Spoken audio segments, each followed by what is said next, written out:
Hey guys, we're back. We're still on the topic of talking about TCGs, and tonight from Dolly's. Hello. And Dolly's is one of the top stores in Canada when it comes to Yu-Gi-Oh! And we want to talk about just like before we were talking about Pokemon. We want to focus right now on Yu-Gi-Oh! So once again, a lot of the sport guys may not be as either knowledgeable about a lot of TCGs and it's easily to get confused with a lot of different games. But Yu-Gi-Oh! Definitely has its history as well too. Right now, all this year was 25th anniversary. We see a lot of the products that are coming out and everything. So, for Yu-Gi-Oh, can you explain to a lot of people what has been the phenomenon of Yu-Gi-Oh, and how it's had this 25 years of staying power? So it's been around for 25 years, as obviously we're celebrating the 25 years of Yu-Gi-Oh. How it came to was originally it was an anime or a TV show. Through that, a lot of people wanted to start picking up cards because it was a show about a card game. With that, a lot of people started collecting it, playing it, and because of that, that's why it's lasted so long. Similar to Pokemon, you are able to both collect the cards as well as play with the cards that you're collecting with. Because of that, they also reprint cards in a lower value so that you can just play with it, but they also have very collectible versions of those cards. Okay, so going back to the collectability, it seems like there's a lot of stuff for the collectors, a lot of high-end cards I've seen, and then there's always the side for competitive play. Yes. So how is it Yu-Gi-Oh! Balance between the two to keep both sides interested? So how they do that is again by reprinting cards. So obviously there are cards that are extremely collectible, but you don't always want to play with those collectible cards because the moment something's damaged, it's no longer a PSA 10, a Beckett 10, so to kind of prevent that, they reprint the cards in lower rarities, so it's more accessible to people to not only enjoy playing with it, but some of the slightly lower rarities can also be collected and played with without fear of damage. Right. Yes. On top of that, it's again, the community is great for the game, which is how people also get involved in it. So that's also again on the first question, how it has so much staying power. Right. Yeah. Right. It seems like in the last, would you say about maybe 2 to 3 years, there's been a huge resurgence. I find in people, if I've heard of people, I'm coming back to the game. Yes. Or people's just overall the popularity just came back. Of course, there's been the whole COVID thing, which kind of affected all that was all collectibles. Yes. but I really found in particular in Yu-Gi-Oh! A lot of people came back in both playing and collecting. So what do you think happened there that created this resurgence? So within these past few years, I would say it's a few things. First and foremost is definitely social media. Again, it's a lot more accessible to just see cards, see information about the cards, ways to play, different things of collecting. So social media, like Logan Paul did it for Pokemon, and that just helped a lot of different cards. And then the other thing I would say on top of that would be the installation of the new online game that they made, which is Master Duel. With that, a lot more people who used to play the game were able to get back into it free of cost initially, and then if they want to get into the physical aspect, they have that available. And then thirdly would be, again, the 25-year anniversary. They actually reprinted the first 5 sets of Yu-Gi-Oh! That helped people, I guess, fill in their nostalgia factor.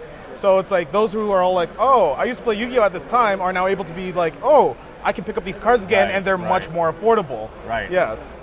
I also found that even in content, there's so much, I think maybe part of the resurgence, or maybe just they were fans before, but there's so many streamers. And again, the social media. It's like, I didn't know so-and-so are playing Yu-Gi-Oh! And you see all this collaborations and content of people facing off each other in Yu-Gi-Oh!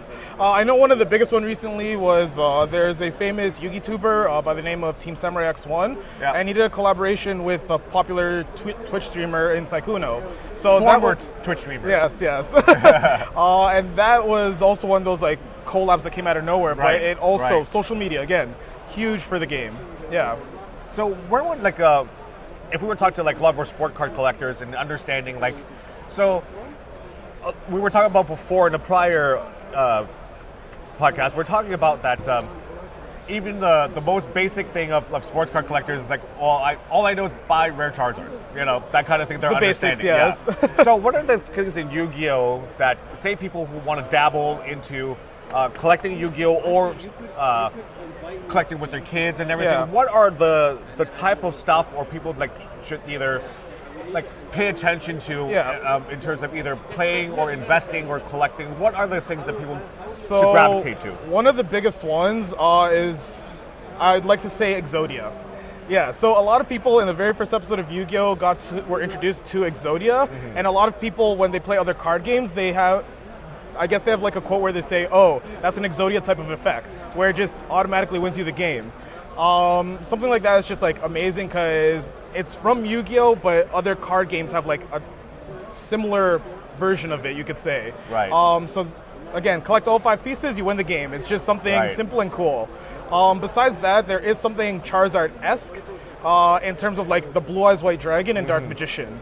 I'd say they're like the Blue Eyes and the Pikachu of like Yu-Gi-Oh, or the Charizard and the Pikachu of Yu-Gi-Oh. Right. Yes, So yes. it's those things that are easily like recognizable, and people are like, no matter what rarity or version comes out, people Exactly, they will gravitate towards it, yes. and buy that stuff. Yeah. On top of that, for the Dark Magician, there is like the female version of the Dark Magician girl, Right. which a lot of people also have like attachments to as well.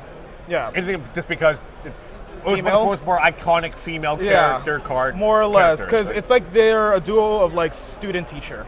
Okay. Yes. Okay. So, if what would you say in terms of like when people say, well, look at more, not has to make it about money, but an investment standpoint. If say like I want to like put some money into a particular Yu-Gi-Oh card. Like some people talk about like in the past is like look for certain rarities, look for vintage. What would you say is like if someone's like, you know what, it's something I want to invest my money into. Hopefully in a few years, this is something that'll be like something decent. What would you kind of like? What are those go-tos? So it depends on what kind of collector, because obviously it depends on your budget, right? Right. In terms of more recent stuff, I'd say personally I like the collector rares a lot. They may be in high circulation, but they are very, very collectible. Again, in terms of the name and also just the type of rarity that it is. For older stuff, a lot of the video game promos are actually very expensive and very hard to come by. Like the original Egyptian god cards that everyone knows. Yes. Yeah. So those are also like big things, and then obviously just the original Legend of Blue Eyes, the Blue Eyes White Dragon from there. The secret rares of like the Guy the Dragon Champion, Trihorn Dragon. Those are all collectible. On top of that, to keep an eye out for the first edition stamp. Right. Yes, that on its own is like a make or break on a card. Right. Yes, from like $100 to like $1,000, just one small stamp. Awesome. Yeah. So, knowing that, it's like, what do you see the future of what it holds for Yu-Gi-Oh? What do you kind of foresee the trajectory of where, as a game, and then also as just like as a phenomenon, so to speak, within the TCG collecting community? So in the collectible community, I think it's always safe to hop in. They're always coming in with new rarities, and the old ones are never obsolete. The thing is, even just recently with the 25th anniversary, there is like 6 different rarities, but there is something called like the quarter century rare. That is something that will never be introduced again because there's only one 25th year anniversary, right? So all those quarter century rares will be valuable 10, 15, 20 years down the line. In terms of the game is super healthy.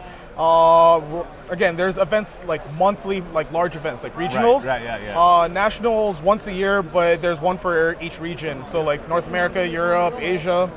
And then obviously the Worlds event, which attracts a bunch of people. Konami always has like a World celebrations for like local stores like us to host. Also in conjunction with the Worlds events happening. So they're doing a lot to support the game.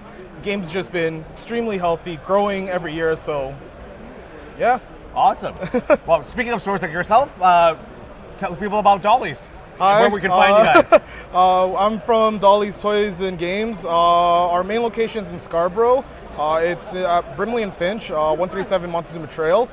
We just opened a new store in St. Catharines as well. Congratulations, by the way. Thank you. And then we do have a sports dedicated location in downtown Toronto, Queen and Spadina, 222 Spadina Street. So, yeah, give us a like, stop by, Cool. And they have, if you guys are coming tomorrow or Sunday, they have a massive booth, as they do every year in the expo. That's okay. Yeah. So look, check it out. They got plenty of wax. But their stores, if you want to look at their singles, that's what they kind of specialize in, especially for, I think it's the great thing about Dollars, it's really catered to the players. And Yes. anything that's people who want to put decks together and learn the game, that's what you guys, I think you guys are great. Yeah, we always have someone on staff ready to help, ready to teach people. As well as we host events every week, multiple events for some of the card games as well. So give a check out on our calendar online, dollys.ca. Yeah. All right. Thank you, Stein, for joining us. Thank you for having me. All right, and we'll see you on the next broadcast. Bye.